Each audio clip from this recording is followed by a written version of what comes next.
Thank you so much. Good afternoon. Good afternoon, all of you. Myself, Dr. Altaf, and I am an MBBS graduate general physician, as well as I have an experience in diabetology as well as in obesity management. And because this topic is very close to my heart, can we talk in Hindi also? Can I continue in Hindi, or I should also always English? Sir Hindi. Okay. तो जो मतलब ये जो topic है obesity मोटापे का, ये मेरे खुद के भी बहुत करीब है। क्योंकि ड्यूरिंग एमबीबीएस जो है वो बहुत ही ज़्यादा एक्टिव लाइफ थी। और उसके बाद धीरे धीरे करके जो है वो मेरी खुद की भी हेल्थ पर मैं इस चीज़ को नोटिस किया हूँ कि हम जब सेडेंट्री लाइफस्टाइल में जाते हैं, सो कोमॉर्बिडिटीज बहुत कॉमन हो जाती हैं मोटापे के साथ। तो right now it's very close topic to my heart. So introduction के तौर पे अगर डेफिनेशन की बात की जाए ओबेसिटी की, तो अकॉर्डिंग टू एशियन क्राइटेरिया, जो बीएमआई होता है, बॉडी मास इंडेक्स होता है, ये बहुत ही मतलब इजी लैंग्वेज में अगर इसको बात की जाए, तो बीएमआई का मतलब हुआ कि जैसे हाइट और वेट आपका, उसके अकॉर्डिंग जो है वो आपके बॉडी का मास निकाला जाता है कि आपका बॉडी का मास क्या कह रहा है, कि आपकी बॉडी का जो रेशो है वो कितना है। उसमें मसल मास और फैट मास जो है वो एक बराबर, एक संतुलित नाप में है या नहीं है। हम इसको जो है वो नोटिस करते हैं और उसके बेसिस पर फिर हम कैटेगराइज करते हैं एक नॉर्मल पर्सन को और एक ओबीस पर्सन को। तो नॉर्मली जो है ये 22 से 23 अगर बीएमआई किसी का है तो it is very good in Asian countries. और अगर जैसे ये 25 से ऊपर जाता है तो ये हमें फिर ये ओवर वेट की कैटेगरी में जाता है। और अगर ये 30 से ऊपर चला जाता है तो इट इज ओबेसिटी कैटेगरी 1। फिर उससे ऊपर जाएगा, 35 तक जाएगा, 37 तक जाएगा, तो ओबेसिटी कैटेगरी 2 और 3 आ जाएगा। जैसे जैसे ये कैटेगरीज का रिस्क बढ़ता जाएगा, वैसे वैसे risk of heart disease and diabetes जो है वो बहुत कॉमन हो जाएगा। और उसके पीछे की एक वजह है कि मोटापे को आप इस तरीके से रिलेट कर सकते हैं कि जो डायबिटीज होती है वो आपके मोटापे के साथ ही लिंक करती है। या फिर आप इस तरीके से भी इस चीज को समझ सकते हैं कि मोटापा और डायबिटीज एक ही सिक्के के दो पहलू हैं। और ये Sir, Nipun, इतना vast. SLC for all, Skull Gold for all. Please request है सभी हेल्थ पार्टनर से अपने आप को म्यूट कर ले एक बार। क्योंकि सर बाद में क्वेश्चन आप सर से पूछ सकते हैं, प्लीज अभी अपने आप को म्यूट कर ले। मैम, जो आप जो है बाकी जो हेल्थ पार्टनर हैं उनको अभी आप अनम्यूट ना कीजिए मैम।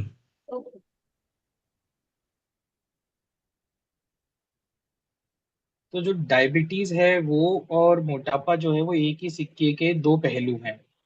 तो हम इस चीज को ऐसे देख सकते हैं, बहुत ही नॉर्मल और कॉमन भाषा में अगर हम बात की जाए, क्योंकि आमतौर पर लोगों को हम हाई डेफिनेशंस अगर समझाने बैठेंगे तो ये हमारा एक जो है वो ग्लिच है। हमें आम जनता तक, आम लोगों तक अगर हमें ये बात पहुंचानी है और इसकी हमें जानकारी देनी है कि ये बहुत ही इम्पोर्टेंट टॉपिक है, और इस इशू को अब हमें सीरियस लेना चाहिए, क्योंकि अब हर घर में sedentary lifestyle, over screening use की वजह से जो मोटापा बढ़ रहा है, एग्जैक्टली ये आपकी day to day life activities को, रूटीन एक्टिविटीज को बहुत बुरे तरीके से जो है हिंडर कर रहा है। और इसको धीरे धीरे लोगों को समझना बहुत जरूरी है। एक्चुअली जो मोटापा है उसके हाई रिस्क जो है वो ये है कि सबसे पहले डायबिटीज का सबसे ज्यादा खतरा है। और क्योंकि हम इंडियन कंट्री हैं, तो इंडियन कंट्री में जो हमारी मील अगर हम देखें, खाने का हम पोर्शन अगर देखें, तो खाने के पोर्शन में सबसे ज्यादा हमारी डाइट में जो है वो कार्बोहाइड्रेट्स हैं। और बहुत ही कॉमन जो मिथ है वो ये है कि शुगर हमें मोटा करती है, बहुत कॉमन मिथ है। मगर एक्चुअली शुगर भी एक कार्बोहाइड्रेट का एक रिच सोर्स है, बड़ा बड़ा इजी सोर्स है। लेकिन साथ में हम जो रोटी और जो चावल जो खा रहे हैं सुबह दोपहर शाम रात, ये खुद भी एक अपने आप में कार्बोहाइड्रेट का सोर्स है। और इतना सिंपल कार्बोहाइड्रेट है और इतना इजी कॉम्प्लेक्स, इतना इजी कार्बोहाइड्रेट है कि ये बॉडी में जाएगा और आपको मोटापा प्रोवाइड करेगा। और इसके पीछे बहुत ज्यादा साइंटिफिकली लैंग्वेज में ना जाते हुए मोटा मोटा अगर समझ आता है तो मैं यही बोलूंगा कि आप रोटी नहीं खा रहे हैं, आप शक्कर ही खा रहे हैं, आप शुगर ही खा रहे हैं, आप चावल नहीं खा रहे हैं, आप शुगर ही खा रहे हैं। तो ये एक बहुत बड़ा मिथ है कि हम लोग ये सोचते हैं कि शक्कर हम कट कर देंगे तो शायद हम पतले हो जाएंगे। ऐसा नहीं होता। एक्चुअली हमारी जो डाइट है हमें उस पर बहुत ज्यादा ध्यान देना पड़ेगा। और सबसे मेन बात ये आती है कि जब हम डाइट पर ध्यान नहीं देते हैं और ये कार्बोहाइड्रेट हम सालों से खा रहे हैं, तो हमारी मसल स्ट्रेंथ भी कम होती है, जिसकी वजह से हमारी इंसुलिन सेंसिटिविटी बहुत खराब हो जाती है। हमारे इंडियंस में आप अक्सर देखेंगे, हमारे जो पेरेंट्स हैं आप उनको देखिएगा, उनके हाथ और पैर, इंडियन, खास तौर से मैं इंडियन कल्चर की बात कर रहा हूँ, हाथ और पैर अक्सर उनके जो है वो बिल्कुल एकदम स्टिक के फॉर्म में रहेंगे, पतले रहेंगे। लेकिन उनका बेली, उनका जो पेट है, उनका जो abdomen है, वो बड़ा ही बाहर प्रोट्रूडेड, अलग से लटका हुआ तोंद दिखेगा। और यही एक वजह है कि इससे ये पता चलता है कि हमारी जो बॉडी है वो सिंपल और बहुत ही ज्यादा रिच कार्बोहाइड्रेट डाइट पर डिपेंड कर रही है सालों से। अब इसका जो हेल्थ रिस्क है वो बहुत ही ज्यादा कह सकते हैं कि घातक है और बहुत ही भयावही है, जिसमें हम इस चीज को नोटिस कर सकते हैं कि जितने भी हमारे जो इंडियन कल्चर्स के जो एडल्ट्स हैं आज की डेट में, जिनकी एज जो है वो 35 से ऊपर जा रही है, अब उन्हें, हमें ये देखने को मिल रहा है कि ऑल ओवर इंडिया हमें बहुत ही यंग एज में हार्ट के और कोलेस्टेरॉल लेवल इंक्रीज के, खासतौर से एलडीएल और ट्राइग्लिसराइड्स के लेवल्स के इंक्रीज वाले पेशेंट्स बड़ी ही आसानी से हमारे सामने आ रहे हैं। आज की डेट में हम ओपीडीज में, पहले जैसे मैंने अपनी किताबों में जो पढ़ा है, जो हमारे प्रोफेसर से हमने सुना है, वो हमें बताते थे कि कोलेस्टेरॉल उन लोगों को होता था जो बहुत ज्यादा सिगरेट स्मोकिंग करते थे, या उन लोगों को होता था जो बहुत ही ज्यादा बूढ़े हो चुके थे या उनकी एज ज्यादा हो चुकी थी।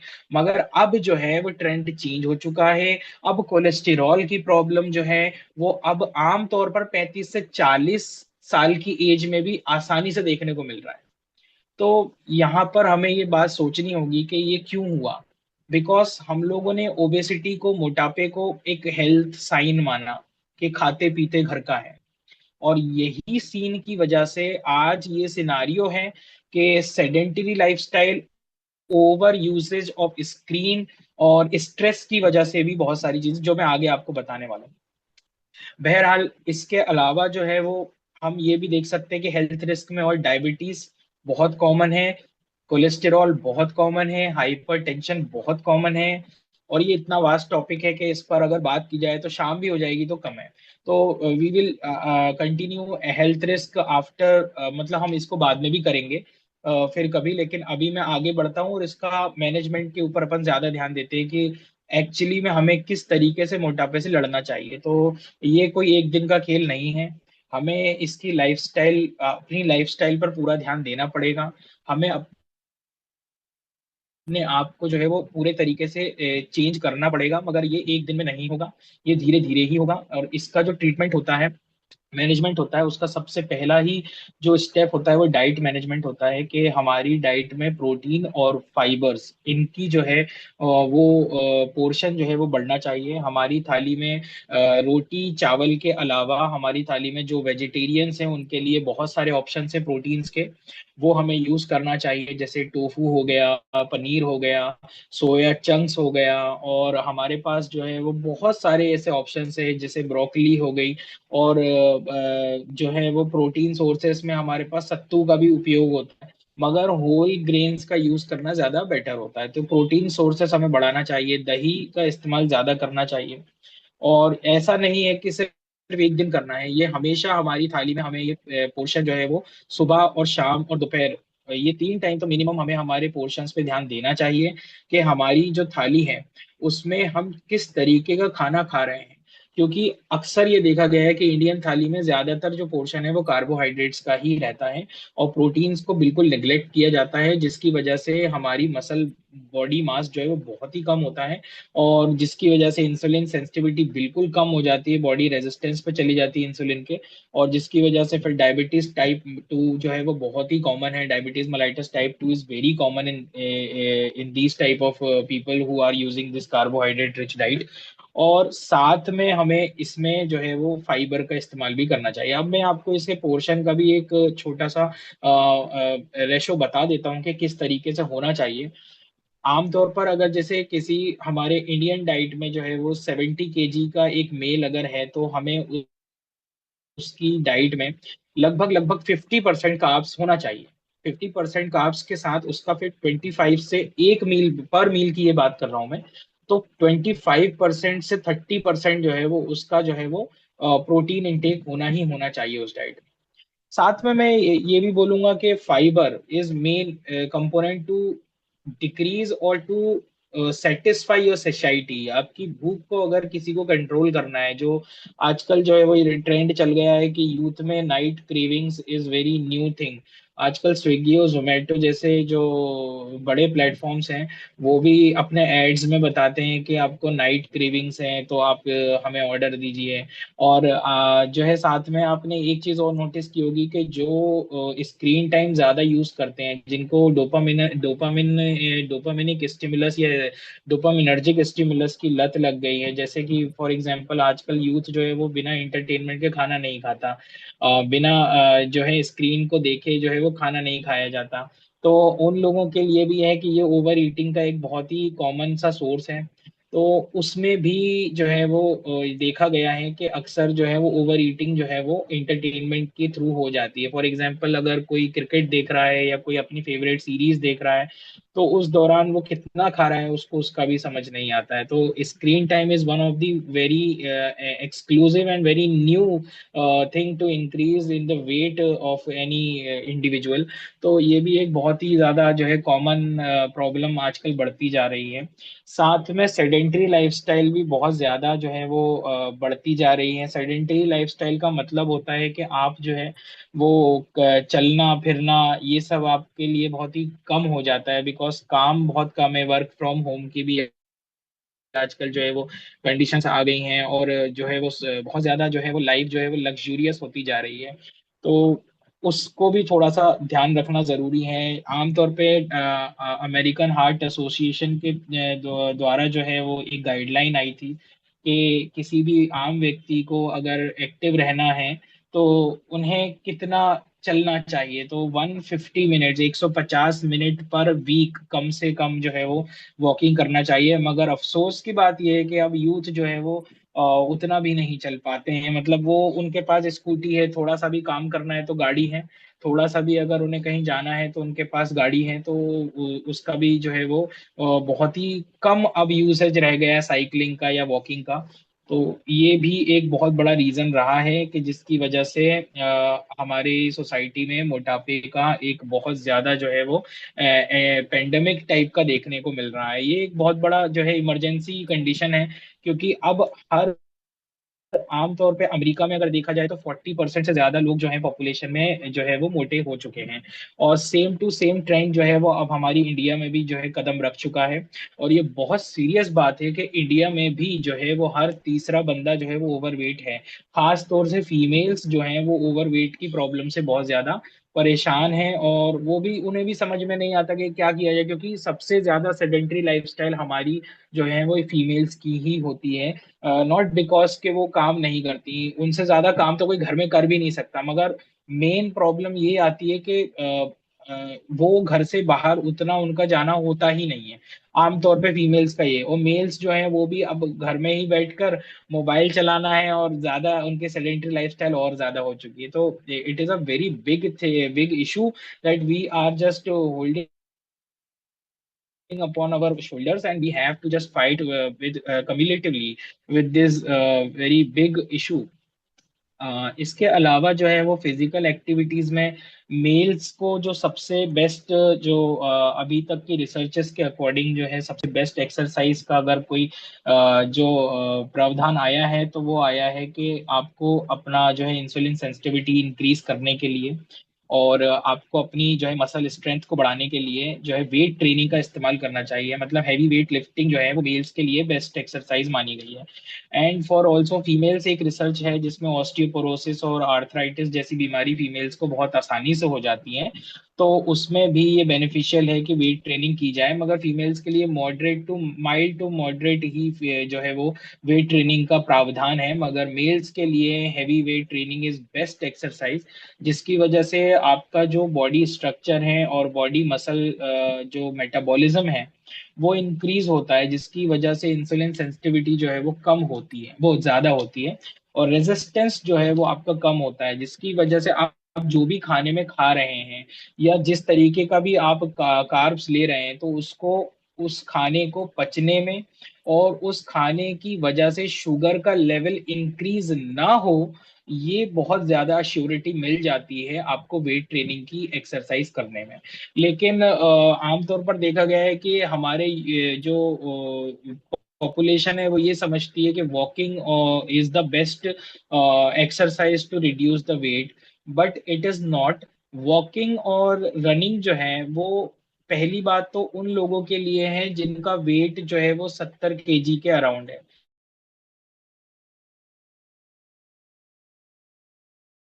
होती कि वो डेली जो है रनिंग करे, जॉगिंग करे। सिर्फ वॉकिंग कर सकते हैं, और वो भी बहुत ही मतलब पेस लेवल पर कर सकते हैं, not a very high speed और ब्रिस्क वॉकिंग टाइप। तो बेस्ट एक्सरसाइज जो अभी तक जो रिसर्चेस में आया है कि हैवी वेट लिफ्टिंग मेल्स के लिए बेस्ट होती है। इसके अलावा इसमें जो मैनेजमेंट में आता है फिर वो हमारा एलोपैथिक मेडिकेशंस पे आता है। एलोपैथिक मेडिकेशंस में पहले से ही बहुत सारी रिसर्चेस होती आ रही हैं कि मोटापे को कैसे कम किया जाए। तो उसके लिए जैसे कि ऑर्ली स्टेट मेडिसिन जो है, it is FDA approved, first medication was approved for the weight loss, but it is in the category of statins, और उसके साइड इफेक्ट्स भी मतलब काफ़ी हैं। तो उसकी वजह से ये कभी भी जो टैबलेट है या जो भी मेडिकेशन है वो डॉक्टर के ही उसमें लिया जाए, गाइडेंस के अंडर ही लिया जाए, और उसके प्रिस्क्रिप्शन के और उसके फॉलो के अप के अंदर ही लिया जाए। इसके अलावा अभी जो हाल फिलहाल में जो सबसे ज्यादा फेमस जो एक ड्रग चल रहा है, इट्स सीमाग्लूटाइड, GLP-1 रिसेप्टर्स पर काम करने वाली मेडिकेशन है। It is having a magical results, और उसे भी जैसे किसी का अगर वेट बहुत ज्यादा है और वो सेडेंट्री लाइफस्टाइल में है और क्रेविंग्स बहुत ज्यादा हैं जो कि अनकंट्रोल्ड हैं, तो उसे डॉक्टर को प्रिस्क्राइब कर डॉक्टर के पास जाकर जो है वो अपने आप को जो है वो दिखाना चाहिए, जिसका इलाज जो एलोपैथिक में बड़ा आसानी से अब होने लगा है एलोपैथी में। इसके अलावा बेरियाट्रिक सर्जरीज भी होती हैं, कुछ सर्जरीज होती हैं जो कि आपके पेट को जो है वो अंदर के स्टमक को जो है वो कट सेक्शन करके उसको स्मॉल कर देती हैं। और कुछ ऐसी सर्जरीज भी होती हैं जो कि बलून सर्जरीज होती हैं, जिसमें आपके स्टमक के अंदर जो है वो इंसर्ट किया जाता है बलून को, उसको इन्फ्लेट कर दिया जाता है कुछ महीनों के लिए।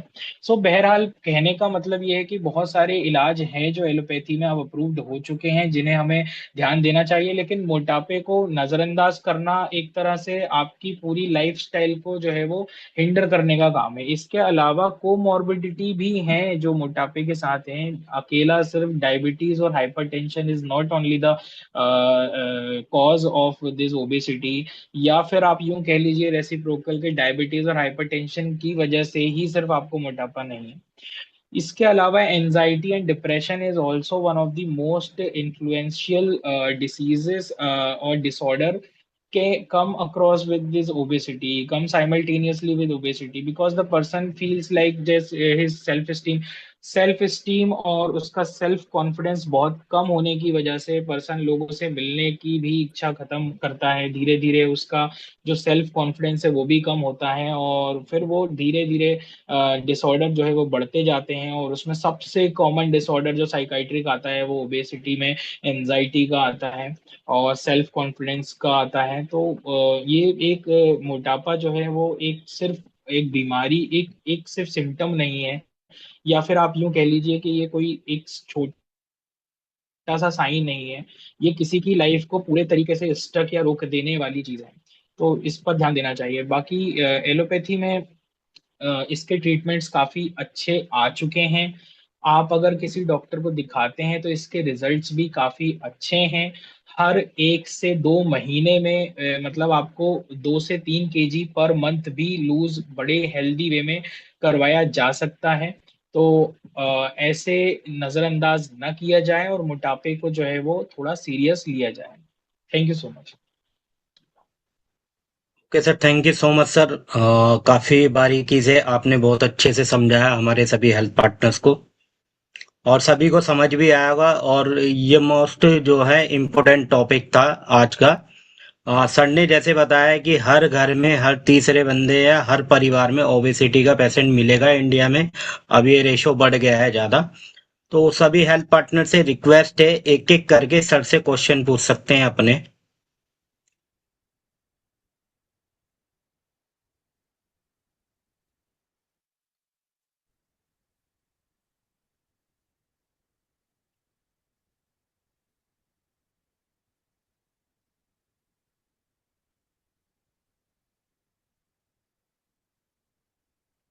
सर एक क्वेश्चन आया हुआ है, डीएमआई कैसे निकलता है, सॉरी बीएमआई। बीएमआई इन्होंने सिर्फ आपकी डीएमआई लिख दिया। हाइट। हाँ कोई बात नहीं, बीएमआई आपकी हाइट का रूट स्क्वायर करके उसका इनटू आपकी जो है वो वेट से कर दिया जाता है। फॉर एग्जांपल आपकी जो हाइट है वो 165 सेंटीमीटर है, और आप उसको पहले सेंटीमीटर्स में, इसे इंचेस में आप कन्वर्ट कर लीजिए। फॉर एग्जांपल वो लगभग 5.3 5.4 हो जाएगा, उसका इंटू आप 2 से कर दीजिएगा। और इट इज़ वेरी इजी के फिर उसके बाद आप उसका इंटू जो है वो सीधे आप उसका डिवीजन जो है वो सीधे आप अपने वेट से करवा दीजिएगा, तो आपको बीएमआई मिल जाएगा। और आपको इतनी भी अब ज़्यादा जो है वो परेशान होने की ज़रूरत नहीं है। आपके पास जैसे अगर कोई पेशेंट आता है तो आप उसको, या फिर आप अपना खुद का भी निकालना चाहते हैं, तो there are lot of apps available in the Android phone only, कि आप उस ऐप में जाकर अपना बीएमआई, या फिर आप गूगल पर भी बीएमआई अगर लिखते हैं तो उसमें बीएमआई कैलकुलेटर आसानी से आपको अवेलेबल हो जाएगा। Okay sir, thank you sir. Kamlesh Gaurav ji, आप क्वेश्चन पूछ सकते हैं। अभी आपने हैंड सर रेज क्या किया था सर। ओबेसिटी अभी संभव है? ओबेसिटी, एक्स्ट्रा ओबेसिटी से सेलिब्रेटिया जो होता है, ये ओबेसिटी मेन कॉज है क्या? मुझे आपकी आवाज क्लियर नहीं आ रही है, आप प्लीज एक बार फिर से पार्डन कर दीजिए। स्लीप एपनिया जो होता है वो ओबेसिटी कारण भी होता है सर। हम्म। मुझे आपकी आवाज जो है ना वो जो डिसीज का आप नाम ले रहे हैं या डिसऑर्डर का, वो मुझे समझ में नहीं आ रहा है। आप प्लीज एक बार फिर से बोल दीजिए। हेलो। कमलेश गौरव जी, आप दोबारा बोलिए सर एक बार। जिनमें सर स्लीप एपनिया जो होता है, स्लीप स्लीप जी एपनिया एपनिया सर, जी जी, स्लीप स्लीप एपनिया। एपनिया जी। होता है क्या? जी, स्लीप एपनिया बहुत ही कॉमन है मोटे लोगों में, और उनको इसकी प्रॉब्लम जो है वो मोटापे की वजह से ही मेन जो है होती है। हालांकि ये फैमिलियल भी होता है, मगर ज्यादातर जो है वो ये मोटापे की वजह से ही होता है। और इसका जो इलाज है वो बहुत ही मुश्किल था पहले। आपकी जानकारी के लिए मैं बता देता हूँ कि the drug which I have already describe you before, semaglutide, ये जो है वो मैजिकल और ट्रिमेंडस रिजल्ट्स हैं इसके। और ये सीमाग्लूटाइड जो है वो आपकी स्लीप एपनिया पर भी बहुत जल्दी काम करता है। तो हाँ, जो स्लीप एपनिया है ये मोटापे की वजह से होता है, बिल्कुल होता धन्यवाद है, सर, थैंक ओबेसिटी यू। की वजह से होता है।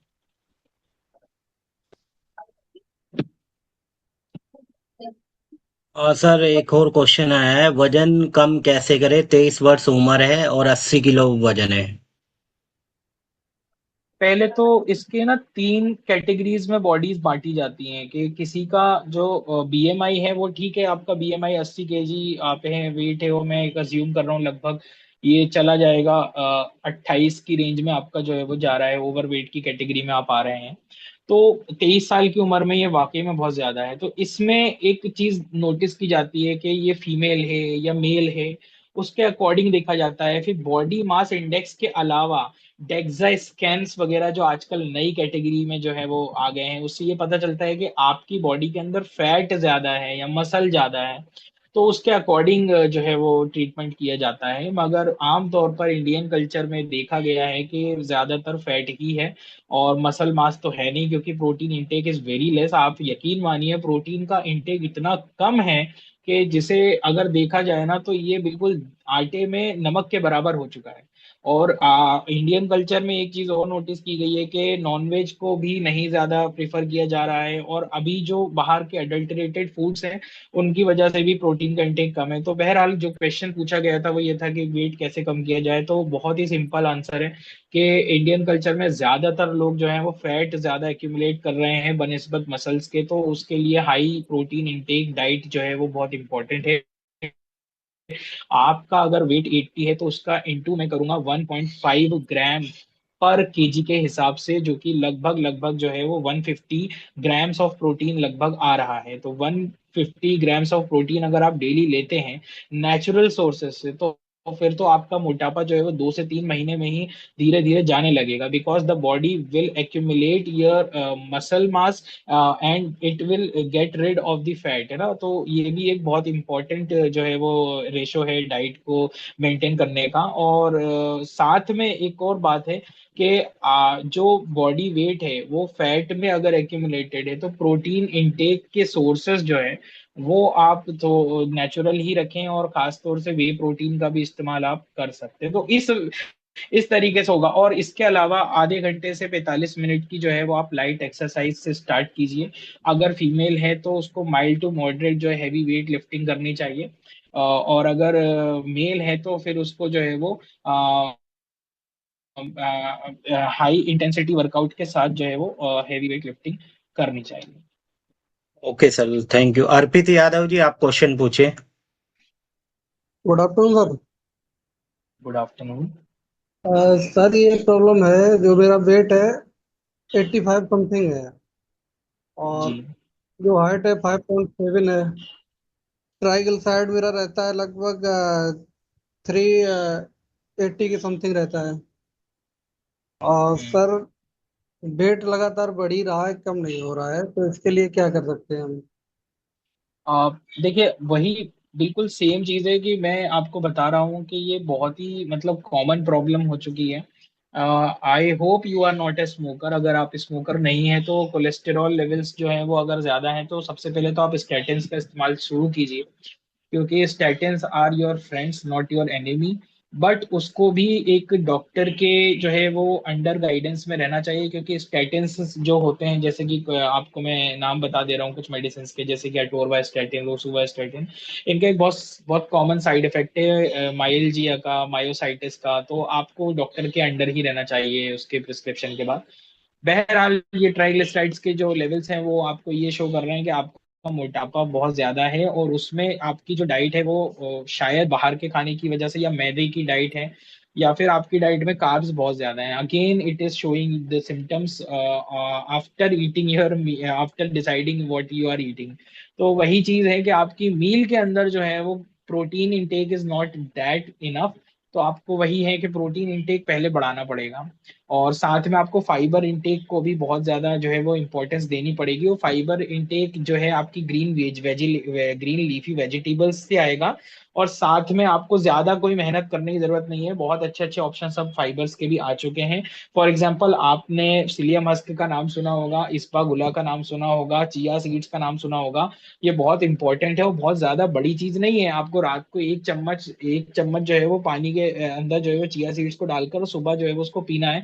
तो इससे आपकी जो सैटिस्फैक्टी है वो लेवल कम होगा, तो कार्बोहाइड्रेट्स जो आप खा रहे हैं उसके साथ आपकी सेंसिटिविटी जो है इंसुलिन की वो भी इंक्रीज हो जाएगी, तो आपकी सैटिस्फैक्टी यानी कि भूख भी कम लगेगी। तो it is a very well planned जो है वो आपको फॉलो करना पड़ता है एक स्ट्रक्चर पूरा डाइट का, तो आपका मोटापा बड़ी आसानी से कम हो सकता है। और अगेन वही बात आ जाती है कि आपको फिर एक्सरसाइजेस जो है वो डेली करनी पड़ेगी। तो डॉक्टर अर्पित यादव जी, आप वेबिनार के बाद भी सर से जो है डायरेक्ट बात कर सकते हैं, ठीक है सर। सर कुछ एक्सरसाइजें बढ़ाई जाए क्या फिर? कॉमनली अभी तो कुछ कर नहीं रहे हैं हम। बाकी वाटर जी इनटेक कुछ बढ़ा दिया जाए, इससे कुछ इफेक्ट पड़ेगा क्या? देखिए देखिए वाटर इनटेक अगर आप बढ़ाएंगे भी तो उससे उतना फर्क नहीं पड़ेगा। हाँ लेकिन एक कॉमन बात है कि आपका अभी आपने वेट बताया, I think approximately related to 80 kg है। आई थिंक आपने इतना ही बताया था कि 90 कुछ बताया था, कितना वेट है 80। आपका? 85, 85। हाँ तो उसके अकॉर्डिंग आपको जो है वाटर इनटेक का इतना रोल नहीं है, लेकिन हाँ कि हर 20 kg पर जो है 1 लीटर तो पीना चाहिए। तो लगभग आपकी बॉडी तो 4 लीटर मांग रही है, लेकिन मैं उस पर रिकमेंडेशन में नहीं जाता। मैं हमेशा यही बोलता हूँ कि लगभग लगभग 2.5 से 3 लीटर पानी पीना चाहिए। लेकिन it is not related to your obesity. Obesity is always and always related to your sedentary lifestyle as well as your diet, because अपनी सारे इंडियंस की डाइट के अंदर सिर्फ कार्ब्स है मेरे भाई, सिर्फ कार्ब्स। हम लोग जो रोटी खा रहे हैं वो भी सिंपल कार्बोहाइड्रेट है, हम जो चावल खा रहे हैं ये सिंपल कार्बोहाइड्रेट है। आई नो कुछ लोगों को इस बात से या इस टॉपिक से फर्क ही नहीं पड़ेगा, क्योंकि वो उनका बॉडी मास जो है उनका मेटाबॉलिज्म जो है वो बहुत फास्ट है। मगर obesity is one of the most influential and most critical thing which is coming in our India, and it is just spreading like hell। बहुत ही बुरे तरीके से ये फैल रहा है और इसका इलाज बहुत जरूरी है। तो आप जो है उसमें ध्यान दीजिए आपकी डाइट पर पहले, कि आपकी डाइट में प्रोटीन और फाइबर ये दोनों बहुत ज्यादा अच्छे तरीके से जो है वो इन्वॉल्व हो। जी सर। इसमें सर कोई वो डाइट चार्ट बनवा लें क्या सर? हाँ वैसे डाइट चार्ट वगैरह बनना चाहिए, लेकिन आमतौर पे लोग फॉलो नहीं कर पाते, तो इसीलिए ये हम लोगों ने एलोपैथी में बहुत नोटिस किया है कि ओवर 90% लोग हैं जो डाइट फॉलो नहीं कर पाते हैं। तो उसमें हमने ये नोटिस किया है कि अगर पेशेंट को हमें कुछ देना है तो हमें उसको खुद ही ये सिखाना पड़ेगा कि तुम डाइट चार्ट से ज्यादा अपनी खुद की डाइट में इन चीजों को इन्वॉल्व करना सीखो। क्योंकि डाइट चार्ट मैंने आपको जैसे बनवा भी दिया किसी डाइटिशियन से, I am not against anybody, I am not against dietitian, dietitians are very good and they are doing very well. But होता क्या है कि डाइटिशियन से डाइट चार्ट बनवाने के बाद भी आप फॉलो नहीं करेंगे, तो उससे अच्छा है कि मैं आपको ये सिखा दूं कि प्रोटीन इंटेक आपका कम है या ज्यादा है, आप खुद ही थाली देखकर समझ जाएं, तो वो ज्यादा बेटर है। आपकी बॉडी के अंदर जो है वो फाइबर की कमी है, आप थाली देखकर ही समझ जाएंगे कि यार मेरी प्लेट में तो फाइबर है ही नहीं, सिर्फ कार्बोहाइड्रेट है। तो फिर आप जब एजुकेट हम जब जितना ज्यादा हम अपने आप को एजुकेट करते जाएंगे इस चीज से रिलेटेड, जितना अवेयर करते जाएंगे हम, उतना ही ज्यादा जो है वो इस चीज से बाहर हो जाएंगे। एक्चुअली सर 2 बार बनवा चुके हैं डाइट चार्ट, लेकिन फॉलो नहीं हो पा रहा है। उसकी वजह ये है कोई कि नहीं सुबह से करता। लेकर शाम तक क्लिनिक में रहना होता है, तो उस चक्कर जी में फॉलो नहीं कर पा रहे हैं। नहीं, एक्चुअली क्या है कि आप जो है वो अपनी खुद ही इस चीज को नोटिस कीजिए। अब आप नॉन वेजिटेरियन वेजिटेरियन क्या है, तो ये पर्सनल अपन मिलकर जो है वो कर सकते हैं। अगर आप चाहें तो आप मुझे कांटेक्ट कर लीजिएगा। जी सर। ठीक है अर्पित यादव जी, आप आफ्टर वेबिनार के बाद सर से परामर्श ले लीजिए, ठीक है। और उसमें क्या है कि बेटर रहेगा, आपको सर गाइड भी कर देंगे बहुत अच्छे से, यहाँ भी गाइड कर रहे हैं और वहां पर भी आपको मेडिकेशन भी आपके वेट के अकॉर्डिंग सारी चीजें लेकर के तो आपको बता देंगे sir. Okay sir. Sir thank you. Next question आया है, बेली फैट या फिर पेट बाहर हो रहा है, इसको अंदर कैसे करें, मतलब कम कैसे करें मेल सर। है या फीमेल है, बस आप इतना और बता दीजिए, मेल है या फीमेल? डॉक्टर एस के सिंह, मेल मेल पेशेंट है फीमेल मेल। सर, आप दोनों के लिए बता दो, फीमेल के लिए बता दो पहले। फीमेल्स के लिए जो है बेली फैट के लिए उनकी बॉडी में क्या है कि ये बेली फैट जो है एक बहुत कॉम्प्लेक्स थिंग है। बेली फैट अपने आप में एक इसलिए कॉम्प्लेक्स है क्योंकि इसमें एक रिसेप्टर होता है, वो रिसेप्टर ही जो है वो ईस्ट्रोजन जो है वो एक्यूमुलेट करवाता है। तो belly fat in female losing it very difficult, it is very difficult for females also as well as male. मगर जो ईस्ट्रोजन लेवल्स होते हैं फीमेल्स में ज्यादा होते हैं, इसीलिए आपने आम तौर पर देखा होगा कि उनकी जो आर्म्स होती हैं और उनका जो बेली होता है वो अक्सर जो है वो बहुत ही ज्यादा लूज और बहुत ही ज्यादा फ्लफी होता है। और जिसकी वजह से प्रॉब्लम ये आती है कि उनका जो बॉडी मास इंडेक्स है वो बहुत ही ज्यादा ना होने के बावजूद भी उनके अंदर जो है वो स्ट्रेंथ बहुत कम होती है। और फीमेल्स को जो है अगर कम करना है अगर ये, तो उनको भी जो है वो स्ट्रेंथ ट्रेनिंग और साथ में जो है वॉकिंग या फिर उस तरीके की एक्सरसाइज जो कि एरोबिक्स एक्सरसाइजेज आती हैं वो करना बहुत जरूरी है। और फीमेल्स को भी ये चाहिए कि उनकी डाइट में जो है वो हाई प्रोटीन इंटेक रखें, जिसके साथ ही ये जो है वो प्रॉब्लम जो है वो कम हो जाएगी। सेम ही फॉर्मूलाज हैं मगर वो डिफरेंट तरीके से इस्तेमाल किए जाते हैं। And as well as male की अगर मैं बात करूं, जो खासतौर से मेल्स का जो बेली फैट होता है वो जो इंक्रीज होता है वो हार्मोनल्स भी होता है। आप ये बात ध्यान रखिए, हार्मोनल भी होता है कि कई मेल जो 30 क्रॉस कर जाते हैं तो उनमें जो है वो टेस्टोस्टेरॉन लेवल जो है वो बहुत ही माइल्ड और बहुत ही मतलब बॉर्डर लेवल पर चला जाता है, जिसकी वजह से वो सोच भी नहीं पाते कि उनके साथ इतना ज्यादा बेली फैट कहाँ से आ रहा है। तो एक्चुअली डाइट तो है ही एक कल्प्रेट, मगर साथ में hormone imbalance is also one of the most influential reason for the culprit of the increase of belly fat. तो ये भी एक बहुत बड़ा रीजन है उसके पीछे। तो होता क्या है कि मेल्स में जो टेस्टोस्टेरॉन लेवल्स हैं वो बेली फैट की वजह से जो है वो ईस्ट्रोजन में कन्वर्ट हो जाते हैं, और वही जो है वो एक्यूमुलेट होते हैं और फिर वो इंक्रीज करते हैं। ईस्ट्रोजन का काम ही होता है कि बॉडी को जो है सॉफ्ट फ्लफी बनाना। It is hormone of female but not the male. But actually जो प्रॉब्लम है वो ये है कि मेल्स में बेली फैट होने के बाद जो है फैट और एक्यूमुलेट होता है और बढ़ता है, क्योंकि उनकी बॉडी जो है वो टेस्टोस्टेरोन को ईस्ट्रोजन में कन्वर्ट कर रही होती है। तो वो भी एक प्रॉब्लम है। तो उसका भी एक ही जो है इलाज है कि हाई इंटेंसिटी वर्कआउट करें और वो वर्कआउट के साथ आप हाई हैवी वेट ट्रेनिंग करें। और बस इसी से जो है वो बहुत ज्यादा जो है वो इलाज मिल जाता है, बहुत ज्यादा बेनिफिट मिल जाता है। Okay sir. सर मेरा एक क्वेश्चन है कि इंटरमिटेंट फास्टिंग का कितना रोल है सर ओबेसिटी में? इंटरमिटेंट फास्टिंग जो है वो अभी तो 14 से 16 घंटे की अगर आप फास्टिंग कर रहे हैं और उसके बाद अगर आप खा रहे हैं तो वो भी आपके खाने पर डिपेंड करता है। इंटरमिटेंट फास्टिंग कई रिसर्चेस में बहुत अच्छी मानी गई है, मतलब उसको जो है वो बहुत अच्छा माना गया है। मगर मैं ये मानता हूँ कि ये जो इंटरमिटेंट फास्टिंग है ये इंडिया में जो है वो इतनी influence इसलिए नहीं हो पाई क्योंकि इंडिया में जो है वो हमारी डाइट जो है वो कार्ब्स की, हम 16 घंटे बाद भी अगर कुछ खा रहे हैं तो हम कार्बोहाइड्रेट ही खा रहे हैं। हम majority of the portion of our meal is concluded and included only the carbohydrates and oil. और जो यूरोपियन स्टाइल में जो इंटरमीडिएंट फास्टिंग थी उसमें 16 से 18 घंटे बाद अगर कोई बंदा कुछ खा भी रहा है तो he is eating the proteinaceous food. So it is better for us to not do intermittent fasting because it is not bad, but it is not that good for Indian culture. हमें अपनी पहले portion को ही ठीक करना जरूरी है। हम लोग बीमार नहीं हैं। हम लोगों के साथ दिक्कत ये है, देखिए ये जो एलोपैथी में जो डाटा जो निकलता है वो मेजोरिटी ऑफ द टाइम जो है वो डाटा यूरोप से फिर अफ्रीका से फिर उसके बाद हमारे यहाँ पर जो है वो धीरे धीरे आता है। तो वो डाटा एशियन कंट्रीज का कम रहता है, यूरोपियन कंट्रीज का ज्यादा रहता है अभी जो ट्रेंड चल रहा है उसके अकॉर्डिंग। तो मेरे हिसाब से intermittent fasting is very good option. पर फिर उसमें आप ये बिल्कुल अश्योर कीजिए कि आप जो मील खाएंगे 16 से 18 घंटे बाद वो प्रोटीनिशियस होना चाहिए। Thank you so much sir. Next जो हेल्थ पार्टनर है क्वेश्चन पूछ सकते हैं।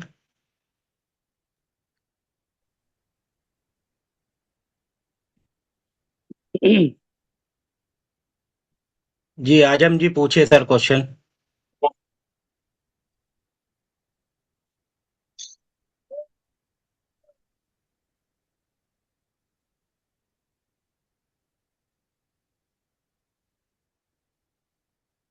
आजम सर आप क्वेश्चन पूछना चाह रहे हैं, पूछिए। हेलो। जी हाँ नीरज डॉक्टर साहब, यादव जी आवाज़ ठीक पूछिए। नहीं आ रही है।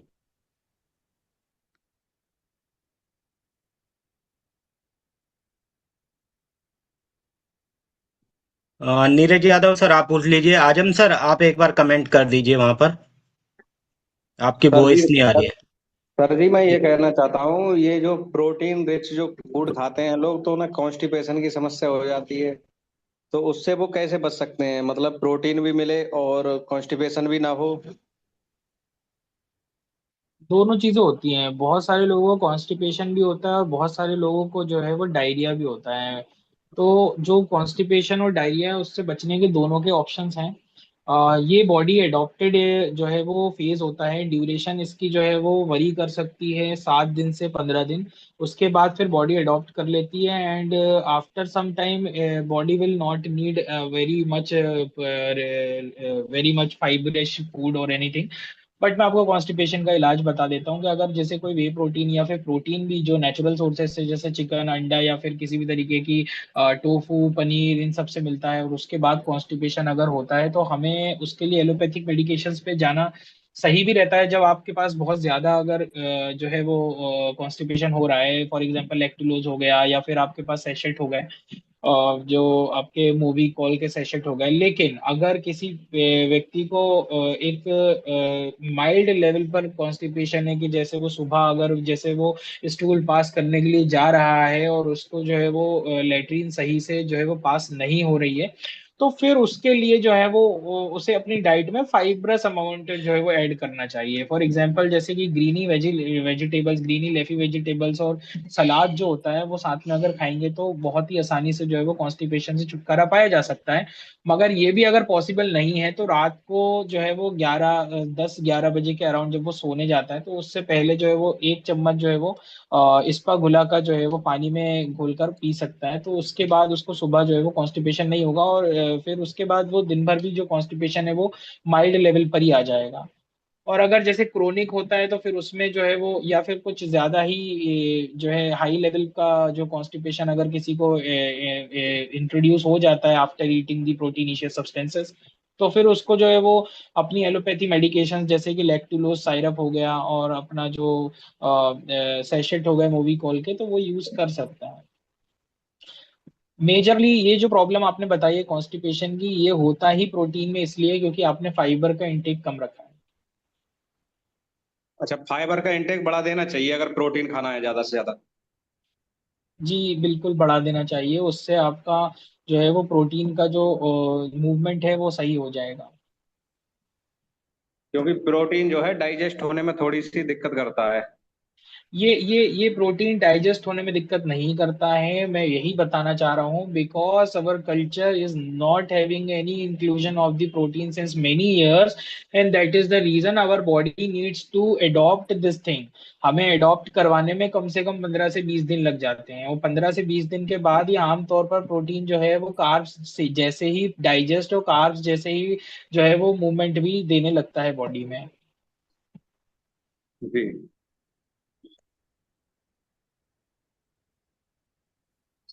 ठीक है, थैंक यू सर। तो नेक्स्ट क्वेश्चन प्लीज सर से पूछ सकते हैं आप।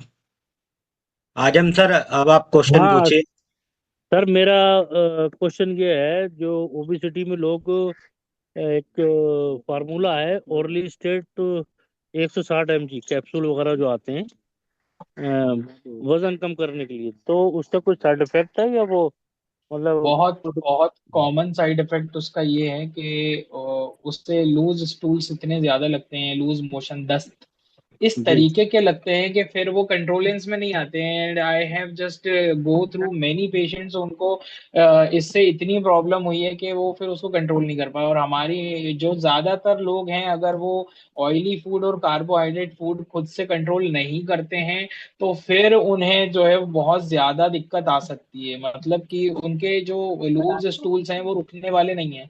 तो कई रिसर्चेस में और कई डाटा में तो मैंने पेशेंट्स के रिव्यूज भी देखे हैं, तो उन्होंने ये तक बताया है, जो यूरोपियन के थे उन्होंने ऑर्ली स्टेट को यूज किया है तो उन्होंने ये भी बताया कि they have to just wore the adult diaper also, क्योंकि उनको वो लूज स्टूल कंट्रोल में ही नहीं आ रहे थे and they have use the racecadotril along with orally to reduce or to decrease the frequency of loose stools, but it is not going to stop at all, because the orally state side effect is only to give you the loose stools if you eat the carbohydrate rich food or any oily type of food. So it is not a very good medication in my eye. There are a lot of new medications has been came across in allopathy which are very beneficial than the orally state, and orally state is very not very beneficial for everybody.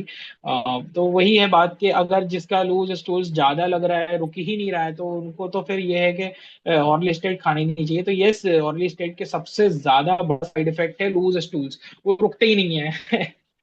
Ji. Okay, thank you. Okay sir, और sir मेरा ही एक question है sir. अभी adult में हमने कि आपने बताया कि बॉडी वेट जो है ये वजन कैसे कि कम करना चाहिए। तो सर बच्चों के बारे में बताइए कि बच्चों में अधिकतर देखा गया है कि चिप्स, कुरकुरे, बर्गर, डोसा और मोमोज ये सारी चीजें ऑर्डर करके मंगाते हैं, तो उनमें उनका भी वेट काफी बढ़ रहा है और आने वाले टाइम में उनको कुछ ऐसी बीमारियां भी हो जाती है जैसे कि नेफ्रोटिक सिंड्रोम हो गया इन्हीं इन्हीं चीजों के सेवन सेवन करने से।